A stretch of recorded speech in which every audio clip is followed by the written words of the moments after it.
Russia's masterly victories over the Hun at Stalingrad and in the Caucasus make it almost certain those overwhelming Soviet campaigns were planned as long ago as last autumn, when these pictures were taken. They show units of the Red Army fighting in the defensive phase of their grand strategical plan, now carried to such a magnificent climax.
But the Red Army's deeds are only one side of the story.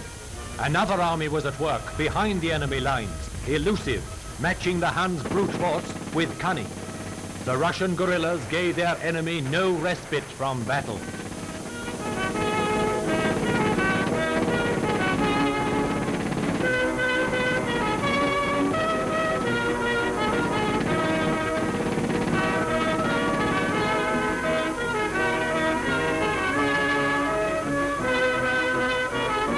These Russian villagers, men and women, aye, and children too, fought an organized battle of wits, knowing well the certain penalty if caught, death. As this Nazi spy discovered, the motto of the guerrillas is, no quarter expected, no quarter given.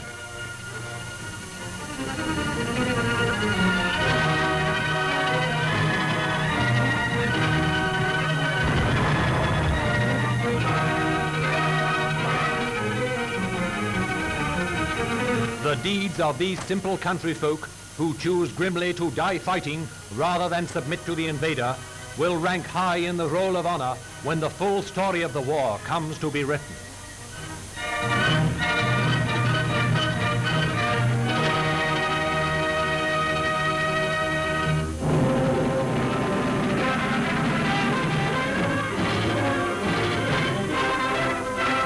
Unshaven, emaciated, fever-ridden, yet still tough as Australia makes them.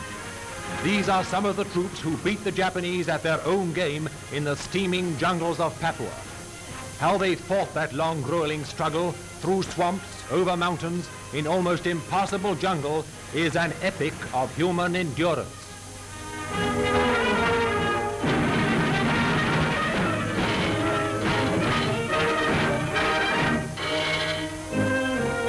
The Australians are loud in their praises of the Papuan natives, who uncomplainingly carried every item of equipment over country where roads are almost unknown. Full of admiration, too, for their unselfish devotion to the wounded, carrying them for days through this sort of country. There's a dramatic reality about all this that cannot be escaped. Cheerfulness and courage, contrasting sharply with suffering.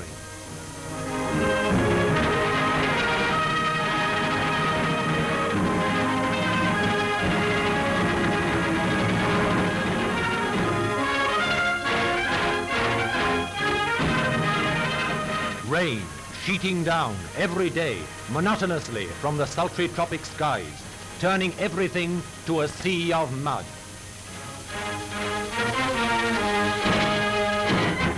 Then came the Americans to join up with the Australians. They built their own bridges, made their own roads, cutting their way through virgin country that up till now has probably never been explored by white men.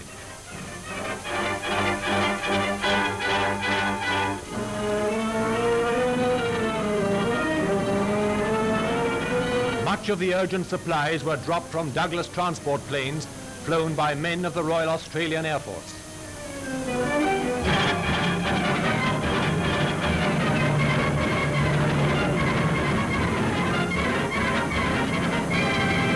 By air, Port Moresby is just an hour or two, but carried overland, these essential supplies couldn't have been delivered in under 6 days, and uncertain, hazardous days at that.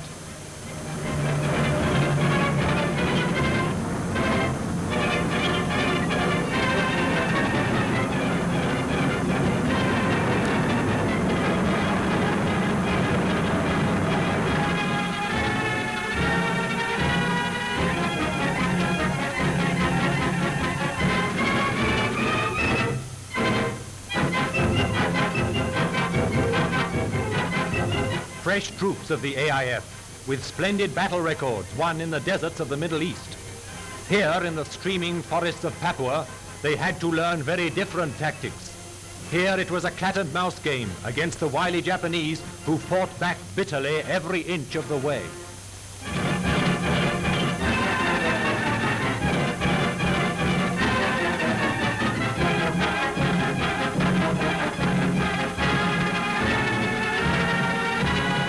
Here in Papua, it was kill or be killed.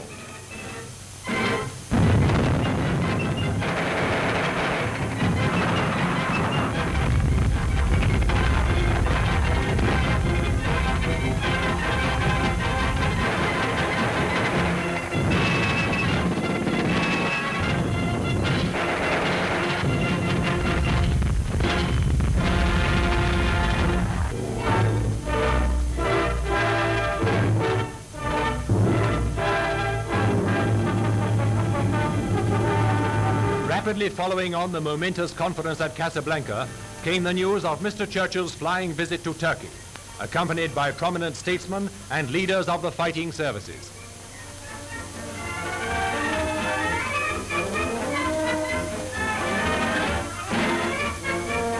At Adana, he was joined by the British ambassador to Turkey, Sir Hugh Knatchbull Hewson.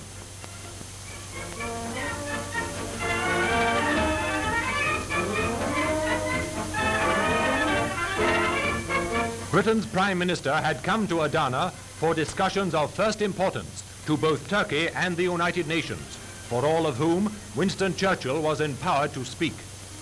The conversations took place on a railway siding, and there the British Prime Minister was received by President Inonu of Turkey.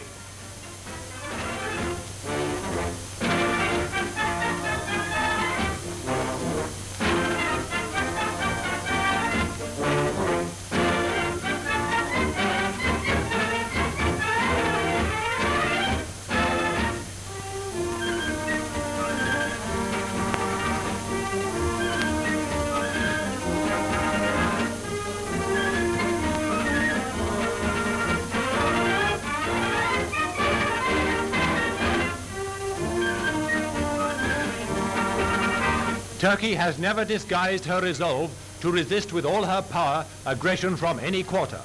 Neither has she ever wavered in her loyalty to the British alliance. The official communique on this visit said that agreement was reached on the manner in which Great Britain and the United States would be able to help Turkey materially to consolidate her own general defensive security.